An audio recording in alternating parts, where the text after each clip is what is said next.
오늘의 말씀 사사기 4장 1절에서 10절까지입니다. 에훗이 죽으니 이스라엘 자손이 또 여호와의 목전에 악을 행하매 여호와께서 하솔에서 통치하는 가나안 왕 야빈의 손에 그들을 파셨으니 그의 군대 장관은 하루셋 학고임에 거주하는 시스라요. 야빈 왕은 철병거 900대가 있어 20년 동안 이스라엘 자손을 심히 학대했으므로 이스라엘 자손이 여호와께 부르짖었더라.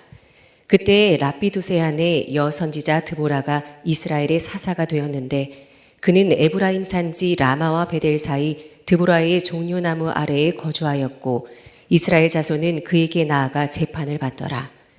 드보라가 사람을 보내어 아비노함의 아들 바락을 납달리 게데스에서 불러다가 그에게 이르되 이스라엘의 하나님 여호와께서 이같이 명령하지 아니하셨느냐?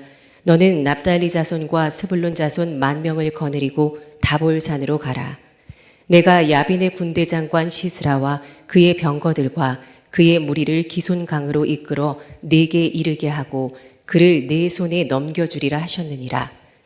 바락이 그에게 이르되 만일 당신이 나와 함께 가면 내가 가려니와 만일 당신이 나와 함께 가지 아니하면 나도 가지 아니하겠노라 하니 이르되 내가 반드시 너와 함께 가리라. 그러나 네가 이번에 가는 길에서는 영광을 얻지 못하리니 이는 여호와께서 시스라를 여인의 손에 파실 것임이니라 하고 드보라가 일어나 바락과 함께 게데스로 가니라. 바락이 스불론과 납달리를 게데스로 부르니 10,000명이 그를 따라 올라가고 드보라도 그와 함께 올라가니라.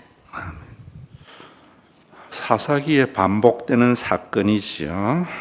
이스라엘 백성들이 사사 에훗이 죽자 또 여호와 목전에 악을 행하였다 이렇게 말합니다.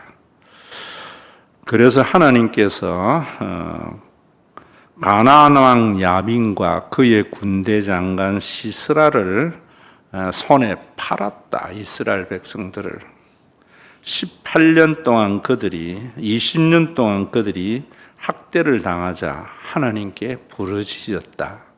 그때 하나님께서 여사사 드보라를 세우시고 또 바락을 세워서 이스라엘을 구원해 주었다. 이렇게 하는 말씀입니다. 여러분, 이 말씀을 그저 사사시대에 일어났던 역사의 이야기, 거기에 하나님만 첨가한다면은 이거는 신학서가 아니고 역사서가 됩니다. 그러면은 복음이 되지 못합니다. 복음을 듣지 못하고 선포하지 아니하면은 하나님의 나라가 우리 가운데 이루어지지 않습니다. 지금 우리나라나 우리 한국 교회에 보면은 복음이 선포되지 않기 때문에 경제적으로는 부흥되어졌고 또 교회도 재정적으로 모든 것이 풍부하였지만 거기에 안에서 하나님의 나라를 경험하지 못하는 경우를 봅니다. 구약 성경을 그렇게 해석했던 것이 유대교입니다. 그래서 여러분들이 유대교와 기독교의 차이를 분명히 알아야 됩니다. 유대교적으로 믿으면은 결코 하나님의 나라가 이루어지지 않습니다. 그런데 참 웃기는 것은 강화문의 집회 때 보면은 태극기 집회 때 보면은 이스라엘기하고 성조기를 들고 데모를 하는 것을 볼 때마다 참 저래서 교회가 복음을 모르는 거구나 이런 생각을 하게 됩니다. 이스라엘 유대교는 민족과 민족 사이의 대결로 봅니다. 그리고 고대에는 항상 그런 전쟁은 민족 신들의 전쟁으로 보거든요. 그러면 여호와를 고대의 하나의 민족 신으로 전락하게 만들고 또 진영으로 인한 분쟁만이 도래됩니다. 한국의 기독교인들을 보면은 이제는 민족과 민족의 전쟁이 아니고 교회와 기독교와 불신자의 전쟁으로 보고 기독교의 하나님으로 보는 것은 유대교의 또 다른 형태의 모습이다. 이래 보면 됩니다. 그러면 우리가 이런 부분을 알려면은 구약의 이런 사건을 예수님께서 어떻게 해석해 주셨는가? 그리고 그 예수님의 그 해석을 바울이 어떻게 받아들여서 어떠한 삶을 살았는가? 전체의 관계에서 조망해야만이 복음을 알게 됩니다. 제가 신학교에 있으면서 박사들을 보면서 할 말이 많은데 설교 시간이니까 넘어가고요.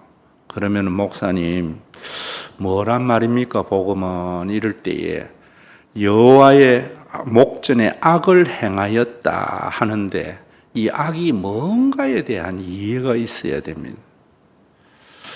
그저 이 악을 종교적인 규범을 지키지 않는 것, 그러니까 주일 성수하지 않고 11조 생활하지 않고 종교적인 봉사를 하지 않는 거라고 보면은 이거는 복음이 되지 못합니다.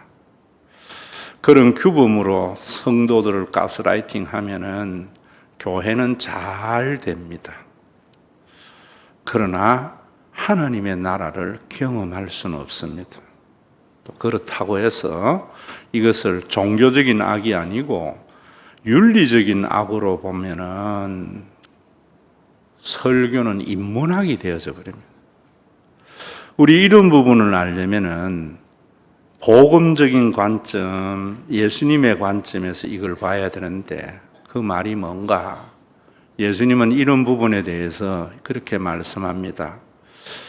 가장 여호와의 목전에서 악을 행하는 것을 우상 숭배다. 이거는 구약이나 신약이나 다 이해를 하잖아요. 그런데 그 우상 숭배를 단순히 절에 가서 부처님에게 절하는 것이나 무당에게 가서 자신의 운명을 묻는 것이나 등산을 하다가 돌탑을 보면서 소원을 비는 것 정도로 생각하면은 그건 죽은 기독교가 됩니다. 우상 숭배에 대해서 그렇게 생각했던 유대교에게, 그래서 그들에게 하나님의 나라가 임하지 못하는 유대교에 대해서 예수님께서는 산상수훈, 예수님께서 가장 빼어난 가르침을 산상에서 하셨지요. 거기에 보면은 뭐라고 하는가 하면은 하나님과 재물을 겸하여 섬길 수 없다라고 하셨는데, 그것은 뭐냐면은 우상 숭배의 본질은 물질 숭배인 것을 말하고 있어요. 그리고 좀 더 그 내면에 깊이 들어가 보면은 사탄은 물질 숭배를 왜 하게 하는가 하면은 우리로 하여금 자신만을 바라보고 자신을 섬기도록 만드는 겁니다. 그래서 하나님의 나라가 이루어지지 않는 겁니다. 이 부분에 대해서 전체의 인간의 죄악과 구원에 대한 가장 잘 나타내는 비유가 돌아온 탕자의 비유입니다. 그 돌아온 탕자의 비유에 대해서 유명한 화가 렘브란트, 우리 교회에도 소예배실 사무실 안에 가면은 그림이 있습니다. 정말 복음적인 측면에서 그 그림 한 장으로 하나님의 구원을 명확하게 그리고 있는데, 목사님들이 렘브란트보다도 못하니까 신학을 했다는 사람들이 얼마나 우스운 것인가 하는 생각이 듭니다. 예수님의 그런 말씀을 유대교의 본산이었던 바리새인인 바울이 깨달은 겁니다. 그리고 받아들인 겁니다. 그 받아들여서 그 복음을 설명한 것이 로마서입니다. 다른 서신들은 그 복음에서 떠난 교회의 모습을 복음으로 회복하려고 하는 것이 다른 서신서들입니다. 바울은 우상숭배라는 말 잘 하지 않습니다. 죄에 대해서 말합니다. 개념을. 왜? 헬라 세계관의 속에 있는 그들이었기 때문에 똑같은 이야기를 그렇게 말하고 있는 겁니다. 여러분, 그 말씀이 탕자의 비유에서 나는 말씀과 누가복음 6장 23절과 똑같은 말입니다. 탕자의 비유를 보면서 로마서 6장 23절을 한 절로 요약한 것이 바울입니다. 로마서 6장 23절에는 뭔가 하면 죄의 싹은 사망이요 하나님의 은사는 우리 주 예수 그리스도 안에 있는 영생이니라 이랬거든요. 거기에 보면은 죄의 싹은, 죄는 인간에게 사탄이 인간에게 짓게 하는 겁니다. 그 죄를 앞에서 이야기했듯이 우상숭배하게 하는 겁니다. 왜 우상숭배하게 하는가? 우상숭배하는 것은 자기를 숭배하고 의지하게 만드는 건데 결과적으로는 물질을 숭배하는 인간으로 만든 겁니다. 탕자의 비유로 여러분들에게 말을 한다면은 한 아버지 밑에 두 아들이 있었지요. 둘째 아들이 아버지가 살아 있는데 자기에게 유업을 달라 이랬습니다. 그것이 인간이 최초에 지었던 원죄의 모습을 말하고 있는 겁니다. 유대교에 말하는 것이고 우리에게 말하는 겁니다. 아버지의 재산은 아들의 것입니다. 그러나 아버지가 살아계시기 때문에 그 재산을 유업으로 달라고 하는 것이 가장 큰 죄다 이 말입니다. 그래서 아버지의 소유가 내 소유고, 그래서 아버지의 그 소유를 잘 관리하고 그 아버지의 소유 속에 내가 풍족하게 누리게 사는 삶이 아들의 삶이고, 그것이 그리스도인의 삶이고, 그것이 에덴에서의 우리의 삶이었다. 예수님이 하시고 싶은 말씀을 설명하면 그렇다 이런 말입니다. 여러분들이 이 땅에 살면서 열심히 일을 해서 돈을 벌었는데 우리는 그 열심히 일해서 번 것이 하나님의 것이라고 고백하는 것이 하나님을 믿는 사람들의 고백이거든요.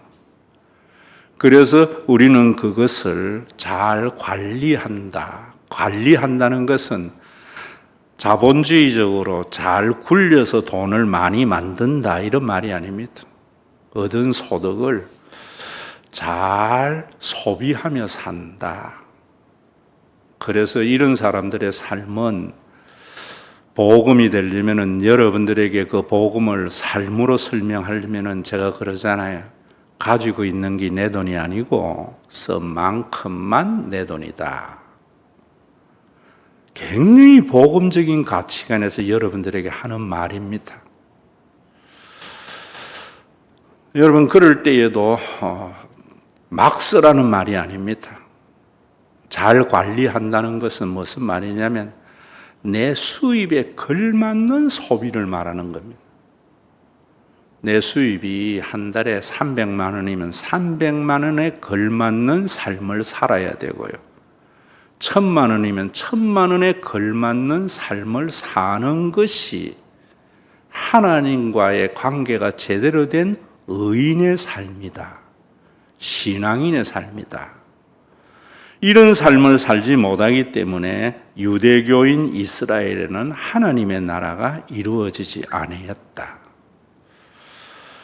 우리 대한민국이 이러한 삶을 살지 아니하기 때문에 하나님의 나라가 이루어지지 않아서 잘 살게는 되었지만은 우리가 고통이 있는 것이다. 설교를 통해서 깨달아야 됩니다. 또 걸맞는 삶이라는 것은 내가 300만 원 벌면은 300만 원에 걸맞는 삶은 그 300만 원에 걸맞는 소비 생활과 함께 이웃과 더불어 사용하며 사는 삶입니다. 우리나라의 사람들이 다 이래 산다 생각해 보세요. 우리나라요, 굉장히 경제적으로 흥황됩니다. 그리고 어느 누구도 불안이 없는 샬롬의 나라가 됩니다. 설교에서 이런 걸 지적 안 해주고 다다익선이라고 수단과 방법을 가리지 않고 많은 것을 소유하고 그걸 많이 재워놓는 걸 하나님에게 받은 복이라고 하니까 교회가 모험이 안 되는 겁니다. 수많은 교회가 있지만 하나님의 나라가 이루어지지 않는 겁니다. 탕자의 비유에서 말하는 게 그런 겁니다. 하나님 아버지가 살아있는데 그 아버지의 재산이 자기 것인데 유업으로 자기 것화시키려고 하는 것이 탕자의 죄악이고 사사기의 여호와의 목전에서 악을 행한 것이 그런 것이다, 이런 말입니다. 결과는 어떻는가? 허랑방탕해서 남의 집에 일꾼으로 들어가서 돼지 우리를 치면서 돼지가 먹는 지엄 열매를 먹으면서 사는 비참한 삶, 그런 것을 가지고 경제적으로 결핍된 가장 최악의 상황으로 보는 것은 자본주의입니다. 가지고 있으나 가지지 없으나 가진 만큼 누리지도 못하고 가진 만큼 이웃과 좋은 관계를 누리지도 못하고 그저 돼지의 지엄 열매를 먹는 것과 같은 비참한 삶을 사는 것이 보여야 됩니다. 아무리 부자라도 그래 사는 게 보여야 됩니다. 가난한 사람에게만 보이는 게 아닙니다. 그럴 때에, 그 깨달음이 있을 때에 뭐라고 하는가 하면은, 부자라도요, 내가 경제적으로 어려워도 내 삶이 왜 이렇게 팍팍하고 빈곤해 할 때에 성령은 우리로 하여금 아버지 집을 바라보게 됩니다. 그게 탕자입니다. 내 아버지 집에는 일꾼에게도 풍족한 양식이 있거늘, 이럽니다. 하나님의 은혜가 지배하는 아버지의 집의 나라입니다. 자식이 아니도 일꾼조차도 풍족한 양식이 있다, 부자다, 이런 말 아닙니다. 걱정이 없는데, 불안이 없는데 나는 여기에서 줄여 죽는 거구나. 아버지 집을 바라봐야 되는 것이요. 성경 전체의 그림을 예수님은 탕자의 비유를 통해서 말씀하고 있습니다. 그걸 로마서에서는 바울은 죄의 싹슨 사망이요 할 때의 죄는 하나님의 은혜를 의지하지 않고 자기 힘으로 살아가려고 하는 것이고, 그렇게 하니까 내 힘이 부족하니까 우상 숭배라는 종교적인 신관을 가질 수밖에 없고, 그 이면에는 사탄이 있다 하는 걸 알아야 됩니다. 언젠간 여러분들에게 인사이드 아웃을 복음적인 관점에서 자세히 설명할 날이 있는데, 오늘은 또 그것까지 하면 기니까 여러분들이 다 소화를 못하니까 접어두고, 죄의 이면에는 사탄의 어둠의 세력이 있다. 성령과 사탄은 우리의 운명을 가지고 장난치는 것이 아니라 우리의 생각 속에서 서로 전쟁을 하고 있다. 이렇게 해야 됩니다. 민족과 민족의 전쟁도 아니고 교회와 불신 세계의 전쟁도 아니고, 영적인 전쟁은요, 여러분들의 운명을 가지고 장난치는 것이 아니고 지금도 여러분들의 생각 속에서 성령이 역사하고 사탄이 역사하는 싸움이 있습니다.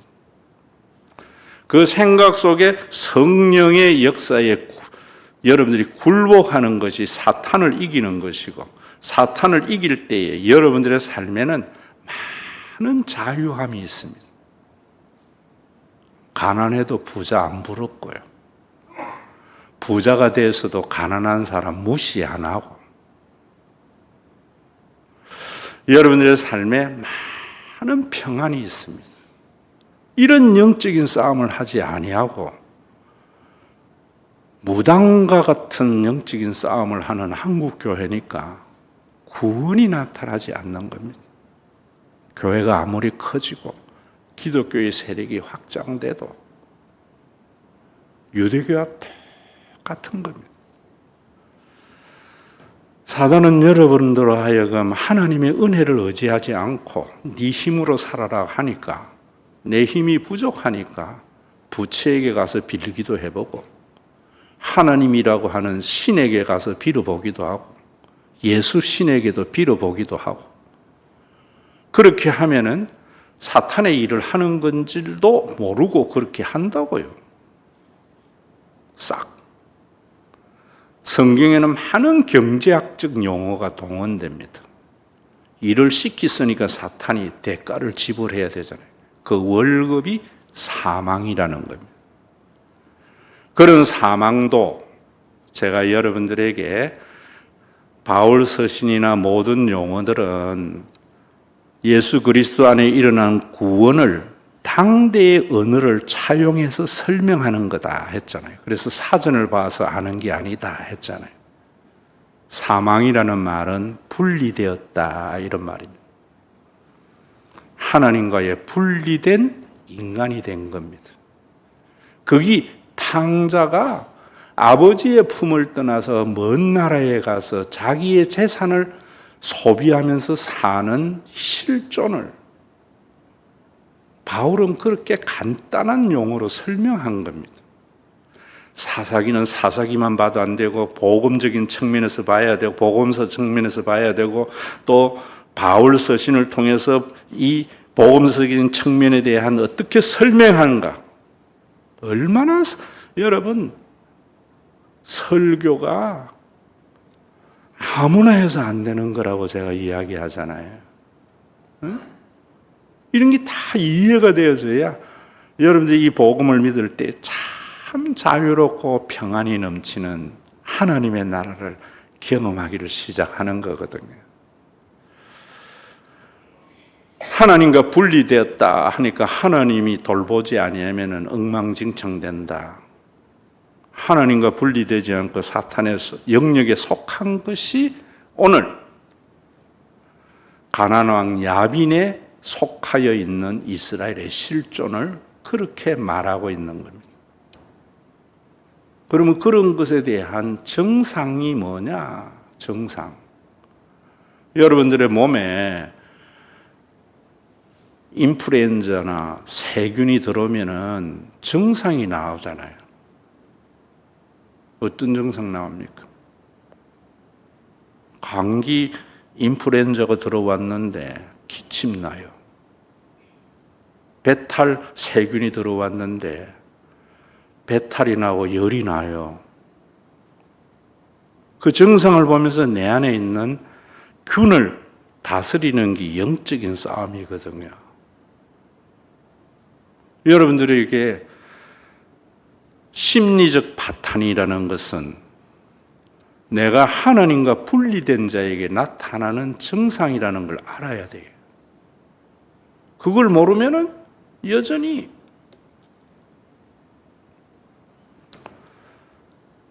유대교가 되고 인문학이 되어버리는 겁니다. 심리적 파탄 뭡니까? 하나님의 은혜의 품에서 떠난 인간은요, 항상 불안해요.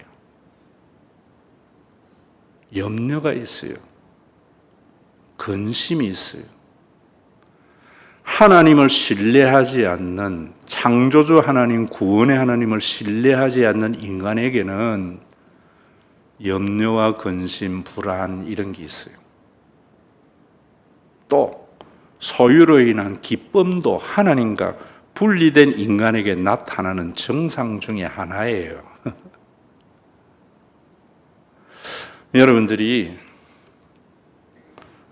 불안하다, 자녀에 대해서, 내 미래에 대해서 이러면은, 아, 내가 하나님의 은혜의 품에서 떠났구나.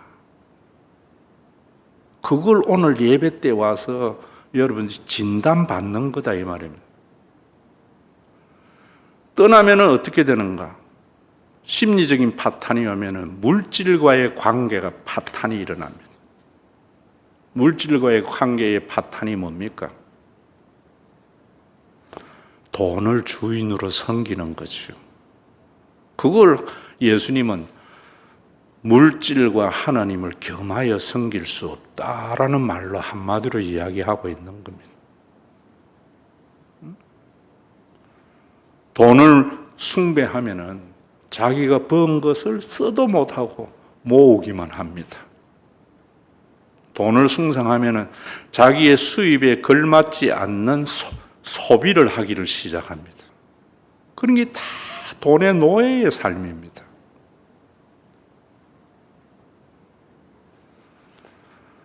여러분들의 삶은 어떻는가 오늘 진찰받으러 온 겁니다. 이곳에. 그렇게 되면은 열심히 벌어서 써도 못하는 지엽 열매를 먹는 것과 같은 불쌍한 존재들이 이 땅에 얼마나 많아요. 맨날 통장만 보고 즐거워하고 등기로 된 집만 보면서 즐거워하는데 그런 자에게 그러잖아요. 예수님이 거기 누구 것이 되겠느냐? 여러분 예수 믿으면서 하나님의 은혜를 회복하게 돼서 내가 수고한 만큼 누리고 타인과 나누며 사는 이런 멋진 상해를 이게 신앙생활이고 이게 하나님을 믿는 이유가 되어야 되는데 대한민국에 이런 이유로 하나님 믿는 사람이 과연 몇 프로일까?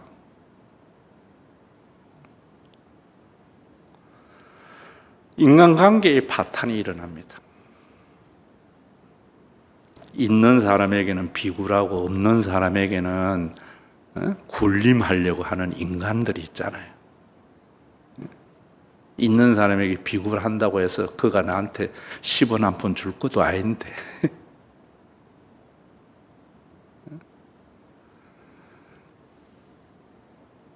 그래서 가지고 있는 사람은 귀하게 여기고 없는 사람은 무시하는 이 모든 것이 사탄의 이면에서 역사하는 죄고 그 죄의 본질을 모르기 때문에 그런 것들을 그저 비난만 하고 있는 거예요.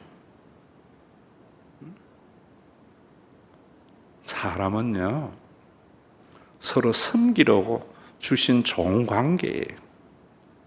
제가 결혼식 주례할 때 한 번씩 하잖아요. 돕는 배필. 범죄한 인간은 도움을 받으려고 결혼하고 은혜 받은 인간은 도와주려고 결혼해요. 어느 곳이 하나님의 나라입니까? 주는 부모는 늘 자식에게 주는 부모는 늘 행복해요. 주면서도 받는 자식은 늘 받으면서도 불평이에요. 여러분들이 친구들하고 관계나 모든 사람의 관계에서 불평이라는 것은 내가 은혜의 지배, 하나님의 성령의 지배를 받지 않고 있다는 것을 알아요. 사탄의 종노릇하고 있다는 것을 알아야 되는데 유대교적으로 설교를 해버리니까 이런 자각조차도 없는 그리스도인들이 얼마나 많은지 몰라요. 그래서 인간과 인간의 파멸로 인하여 모든 것이 파탄에 이르는 것이 성경의 결론이죠. 그런 인간을 구원해 주는 하나님인데 최종적인 구원만이 아니고 우리의 실존의 삶에서 그런 결핍을 느끼고 잘못된 것을 느끼게 하는 것이 하나님께서 이스라엘을 가나안 야빈과 시스라의 손에 파셨다 이렇게 표현하고 있는 겁니다. 오늘 여러분들에게 진찰하는 이야기로 한다면은 내가 불안해, 염려가 일어나, 내 수입에 걸맞는 삶을 살지 못하고 늘 모으려고만 해. 내가 이 사탄의 역사를 하고 있구나.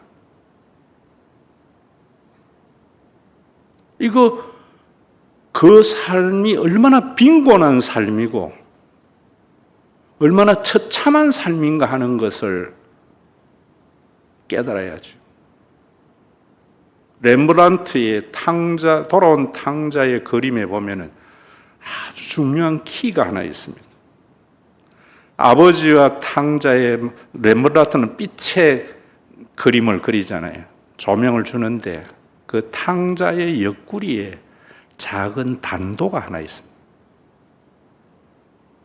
다 잃어버렸는데 뭘 가지고 있었기에 돌아왔는가?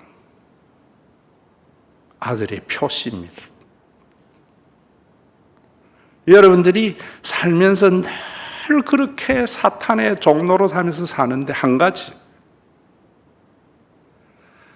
하나님의 은혜에 대한 것은 저버리지 않고 사는 삶. 그 하나님의 은혜의 그 삶을 본향으로 돌아가려고 하는 그 신앙의 마지막 끈이 돌아오게 하거든요. 우리와 불신자의 차이는 단도를 가지고 있느냐 가지고 있지 않느냐의 차이밖에 없어요. 단도를 가지고 있는 사람은 이런 진찰의 설교에서 아버지의 은혜의 품을 바라봅니다. 이런 사람들이 모여 있을 때 교회는 하나님의 노릇을 하게 되는 겁니다. 오늘날의 비극이 뭔가? 옛날에 우리나라의 지도자들은요, 출세하려고 한 사람들을, 여러분 옛날에 역사에서 지도자들을 딱 보세요. 두 종류 있습니다. 출세지향적인 사람인가? 국가를 위한 것이 인생의 목적인가? 이순신이 그런 사람이고 원균이 대표적으로 구분이 되잖아요. 연산군과 세종의 대표적인 구분이 뭡니까?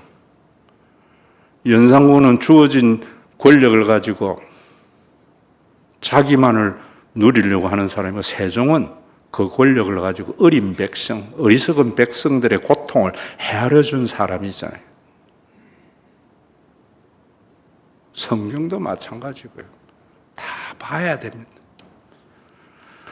더불어 나중에 여러분들이 백성들의 차이의 결말을 운문체로 쓰여진 5장에서 말씀드릴 거예요. 오늘 왜 우리나라가 이렇게 잘 살게 된 어렵습니까? 전부 출세하려고 하는 사람이 대통령 되고 국회의원 되고 기업인 되고 이래 버리니까 하나님의 나라가 이루어지지 않는 겁니다. 왜 교회에서 하나님의 나라가 이루어지지 않아요? 전부 출세하고 잘 살려고 하는 사람들이 목사 되고 장로 되고 권사 되고 교회 다니니까 하나님의 은혜의 품, 교회가 든든히 세워져서 보이지 않는 하나님이 교회를 통해서 경험되려고 하는 그런 비전, 그게 우리 교회의 2040 비전입니다. 편안히 길을 갈 땐 보이지 않아도 지치고 곤하여 넘어질 때면 다가와 손 내미시네. 사사기의 내용을 한마디로 이렇게 하는데, 여기에서 평안히 길을 갈 땐 보이지 않아도 곤하고 지치고 쓰러질 때 다가와 손 내미시는 하나님이라고만 생각하면 기독교 아닙니다. 손 내미시는 교회를 알아야 됩니다. 교회는 편안할 때에 필요성을 못 느낍니다. 고나고 지치고 쓰러질 때 교회가 손 내밀어 줄 때에 영이 있는 살아있는 교회가 됩니다. 우리 한국 교회가 그런 교회 몇이 있습니까? 편안히 길을 갈 때에는 네가 최고다, 복 받았다 다 훑어내고 난 뒤에 고나고 지치고 쓰러질 때에는 외면해버리는 죽은 종교의 무덤이 아닙니까? 우리 교회에 이번에도 맥주 감사절을 보면서 참 제가 여러분들에게 참 말 못하겠더라. 그런데도 교회의 재정을 위해서 힘에 지나치게 하는 몇 분들을 보면서 아직까지 우리 교회에 작은 희망을 보거든요. 사사기를 보면서 이 전체의 그림을 보지 못하면은 그건 유대교입니다. 민족과 민족의 전쟁으로 본다면 사탄과 하나님 성령과의 영적인 전쟁, 그 중심에 죄가 뭔가 하는 것을 아셔야 됩니다. 옛날에 가정은요, 왜 결혼했는가? 가정 세우려고 했어요. 요즘은 뭡니까? 전부 자기의 편안을 위해서 하다 보니까 가정에 존재의 이유가 없으니까 혼자 사는 게 좋잖아요. 그 결과 사회는 망조로 들어가고 있죠. 교회도 마찬가지, 나라도 마찬가지고요. 그래서 성경은 진리라는 겁니다. 출세하려고 하는 사람들만이 가득해요. 그래서 돼지 지엽열매와 같은 비참함이 우리 속에 있는데 단도가 없기 때문에 은혜의 하나님을 바라보려고도 안 하는 대한민국의 국민들이고 한국의 교인들이 아닌가. 단도라도 소유한 우리 신과 회복 있는 교회 되시기를 바랍니다. 가지고 있어도 상실의 두려움이 있거나 없어서 굶어 죽을 걱정이 있을 때마다 아버지의 품을 바라보면서 우리 교회가 구체적으로 여러분들 이야기하면은 참 할 말 많아요. 그러나 그러지 못한 사람에게 죄책감이 들까봐, 또 그런 사람에게 자존심 상할까봐 제가 간증 못하는 일들이 참 많습니다. 저는 우리 교회가 평생 편안히 길을 갈 때는 보이지 않아도 고나고 지치고 넘어질 때면 다가와 손 내미는 신과 회복 있는 교회가 되기를 바라고, 그러기 위해서 여러분들이 항상 하나님의 은혜를 바라볼 수 있는, 그래서 내 혼자 잘 살고 출세하려는 게 아니라 주님의 몸된 교회가 든든히 세워져 가는 것이 내 삶의 존재의 이유가 되는 그런 복된 교회가 되는 것에 대한 진단을 받는 시간이 되기를 바랍니다.